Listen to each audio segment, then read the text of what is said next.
So it would appear that I was very wrong about where I put Seongji, and he's actually much stronger than I initially gave him credit for. To be honest, I didn't think he'd make it past the Kojima brothers, but he goes and does this to James, so I was very off with my scaling. But anyway, here's a updated scale of Seongji Yuk with all the information we know now. Because right now, he's one of the strongest characters in Lookism, and I mean like top 5, it's kind of crazy. Before we get into all that, if you wouldn't mind, I'd appreciate it if you would subscribe and like the video because it helps the channel, and if you want, you can join the Generation 3 Discord server. So to start, we already know Seongji has diffed both Kojima brothers with very little effort. Apparently, even the Fist gang heads had some trouble with them.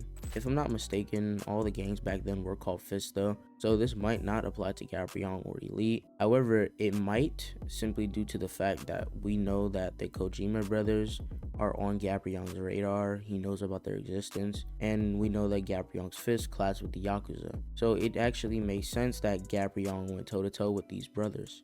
So if he gave Gabrion's Fist some trouble, looking at who they have on their side, it would actually make sense this statement was made, and it would actually upscale Seongji quite a bit. But then we learn that Seongji has also mastered 2 types of mastery.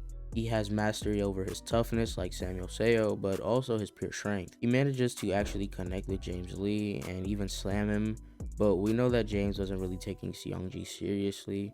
This is due to the fact that we see he did have one hand in his pocket, so he was definitely nerfing himself. Once he does take his hand out of his pocket and actually start taking Seongji seriously, he begins obliterating him, explaining that Seongji is just too slow. He even says himself that the only way Seongji could win would be to catch up to his speed, and Seongji does just that.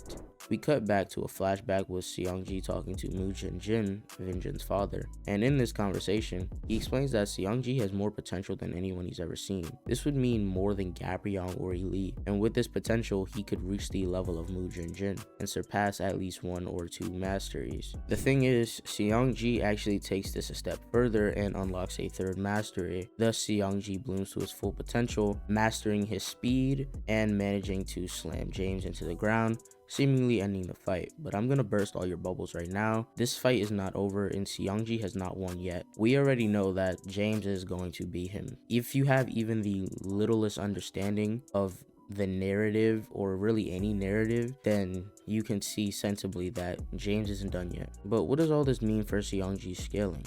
Well, at the very least, it means he's equal to someone like Muujin, who's an equal of Gabrion Kim. And as far as that goes, it's probably referring to a pre-awakening Gabrion and not the strongest version that beat the head of the Yamazaki Yakuza. So I guess I owe all Seongji fans an apology, but at the end of the day, I was just going off of what I knew when I made that video. Either way, this chapter is probably a top 10 chapter.